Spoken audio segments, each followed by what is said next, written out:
Hello guys, how's it going? My name is Dalaran, and Blizzard made some massive updates for 3 classes on the alpha that I want to cover in this video.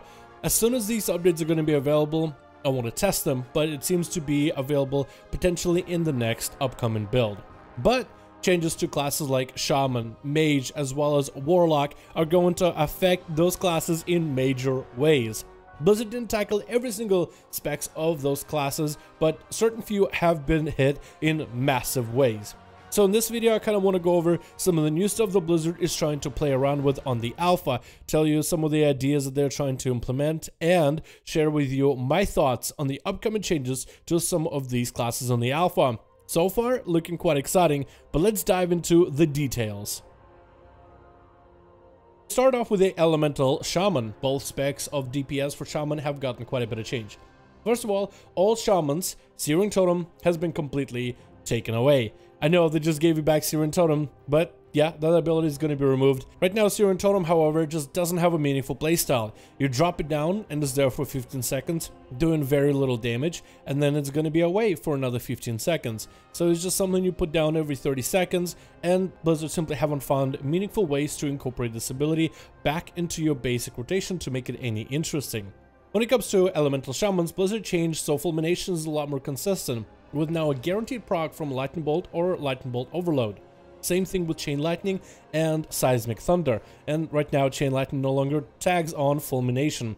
Used to kind of Chain Lightning and you would be able to get massive Earth Shocks together with Earthquakes, but now Lightning Bolts will get Fulmination, which buffs your Earth Shock, while Chain Lightning will give you Seismic Thunder, which buffs your Earthquake. So you have a single target ability for a single target Big Burst, or an AoE ability for an AoE Big Burst. The damage of Earthquake for the Seismic Thunder buff, which you get from Chain Lightning, has also been increased per stack, but by itself Earthquake is going to do very minor damage. Blizzard also made Fire Elemental a little bit stronger over cooldown. While active, the periodic damage of a Flame Shock is reduced, so Flame Shock ticks a little bit faster, so more damage out of a single Flame Shock. Any damage of any Flame Shocks that are up are also increased, and upon summoning the Fire Ele, your newly cast Flame Shocks have a longer duration. So summon Elemental, drop down the Flame Shock, it'll do more damage in the ticks, and while the Fire Ele is up, you'll get more Lava Surge procs, which makes the Fire Elemental a little bit more of a meaningful cooldown, means a lot more procs for free Lava Burst, and Flame Shocks is also going to be rapidly stronger, especially in cleave fights. Lightning Shield also will now guarantee grant a charge of Fulmination whenever the Shaman takes damage from an enemy, which I think is going to give him a little bit extra back power when it comes to getting slapped around by melee in PvP. And then we have Enhancement Shamans with a massive overload of changes.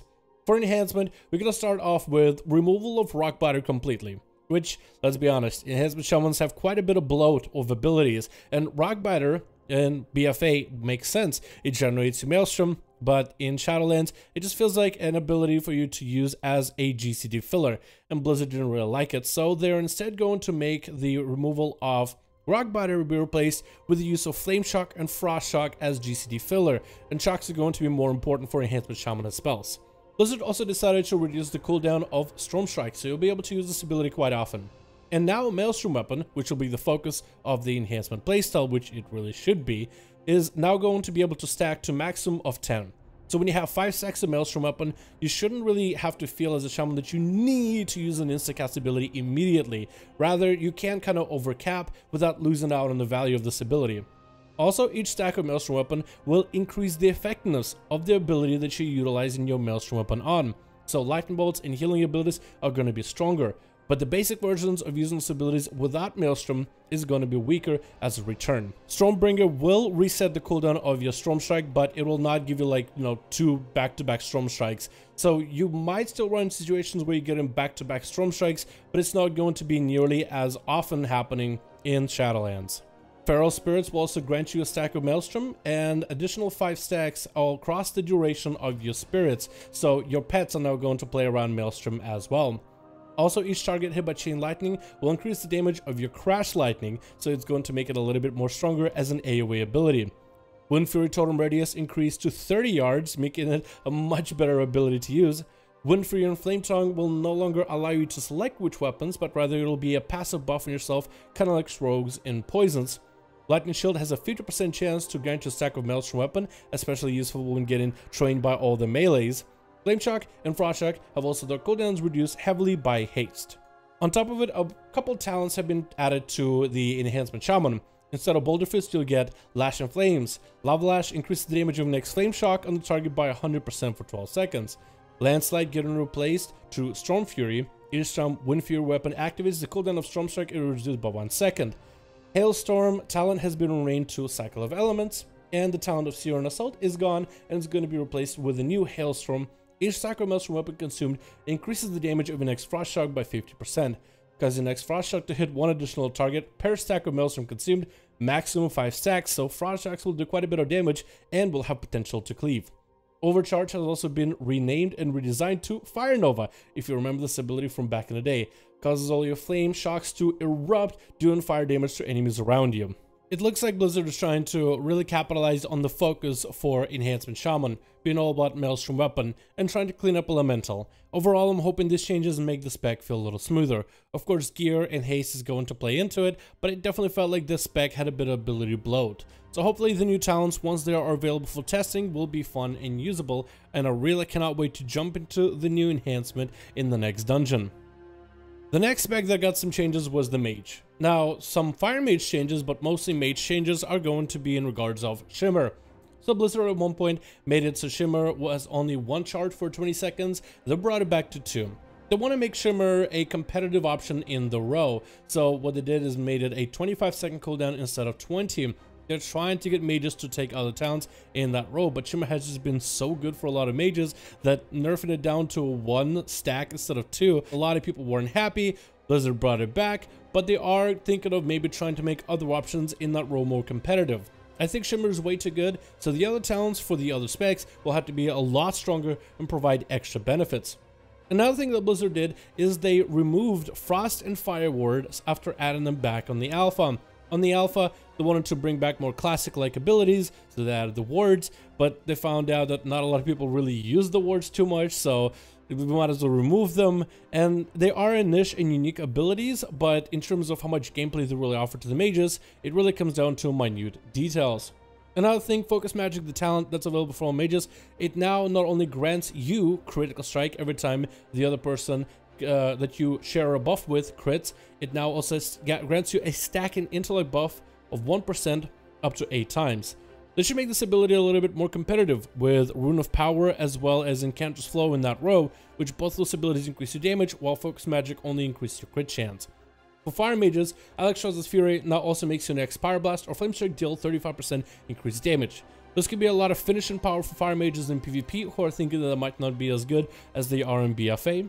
Or if mages want to go for more explosive AoE option, the Flame Strike should be quite a bit good in that row as well. And also there's another talent waiting to be added for Fire Mages, but it's a pretty nice buff to Alexstrasza's Fury. Finally, we also have Affliction Warlocks to take a look at, and Affliction Warlocks got quite a lot for them. First of all, Doom the Curse is no longer going to be part of the playstyle for Warlocks. Doom is going to be a potential ability for Demonology, but Curse of Doom just didn't really add anything new or exciting to gameplay, so Blizzard removed them. Instead, they added a couple new abilities. Fall Domination is now a 3-minute cooldown that will make your next demon summon an instant cast. Right now in the alpha, summoning demons takes quite a good amount of time, 5.5 seconds. So with this ability on a 3-minute cooldown, you'll be able to swap in pets in a meaningful way, whether you PvP or PvE. Another curse that has been re-added to the game is Curse of Exhaustion, which will create a 50% slow for 8 seconds, so Warlocks will have a potentially good slow in order to apply for PvE or PvP purposes. For Affliction, we got a variety of changes. So, Shadow's Embrace talent is now baseline of Shadow Bolt, where Shadow Bolt will now debuff the enemy, where the enemy takes more damage. So now Shadow Bolt is not only a filler ability, but now a debuff to maintain with all your other dots. Unstable Affliction has been changed, so now it no longer has a 1 target cap. So if you want to be a Warlock and you're able to spread dots all over the world, you now are able to put up Unstable Affliction on multiple enemies, especially great in PvP. But this ability no longer will amplify the rest of your dots on that target. But the backlash of a Dispel, particularly in PvP, is going to be significantly stronger. Some of the BFA traits are making it back into the talents for Affliction, as well as some of the other talent changes in general. Rise in Agony will now cause your Agony to start at 4 stacks, and will have its maximum increase to 18, just like the trait that some Affliction Warlocks won. A talent of Inevitable Demise, which is a trait, is now going to be added as a talent somewhere on the bar for Affliction Warlocks as well. Nightfall procs now should happen a little bit more often the more corruptions you have on targets, so this might make this ability a lot more useful in cleave situations. Deathbolt has been completely removed and is now a much stronger PvP talent. We'll talk about this one in a little bit. Tongue-Tied talent, without really developing, got removed and now replaced with Howl of Terror, where you can fear 5 targets within 10 yards for 20 seconds. This ability does have a 1.5 second cast time and a 40-second cooldown, but might be something interesting to add in the future. A new talent in place of Shadow's Embrace, Dark Caller, reduces the cooldown of Summon Dark Glare by a minute, which might make this ability more useful if you're trying to play around with dots and Dark Glare and more burst situations. We also have some PvP talents added for Warlocks, and these are still work in progress and not finalized, but Soul Shatter is going to be buffed a little bit, where it does remove all dots, just corruptions, and buffs you depending on how many corruptions it deals. As well as new Deathbolt, which is now a brand new and revised PvP talent, where now it will deal 60% damage equal to the remaining duration of your dots, with a 0.5 second cast time on a 45 second cooldown, and is going to be a missile that's much slower and probably a lot more noticeable. Now the change to Deathbolt is going from 20% damage of remaining dots rather to 60, so this ability is now going to be a real nuke for Affliction Warlocks. An Amplified Curse will now work with Curse of Exhaustion, causing it to slow the target by 70% instead of 50%. Now, these are not all the changes available in the game for now, and Blizzard might make some more blue posts as this video goes live, so we'll keep track of all the different changes happening to classes and wait patiently for the next build of Shadowlands. But these changes so far, on paper, I would say sound good. I think Blizzard found a reconciliation with mages. Made Shimmer, and Shimmer is just way too good in the game, so there's no point of completely curbing it down. Affliction is still getting a lot more love, as Blizzard is trying to focus on Affliction and the different playstyles, and Blizzard really wants to make Affliction shine and pop as the new spec to play if you decide to play a Warlock.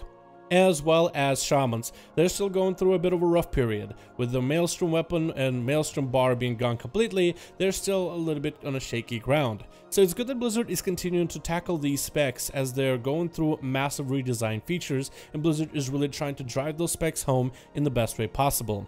We'll continue and monitor and test all these builds as soon as they are available, so be sure to check it out in future videos, and subscribe if you haven't yet. Thank you guys so much for checking out this video. Let me know your thoughts about the class changes so far, and I'll see all of you guys in another one.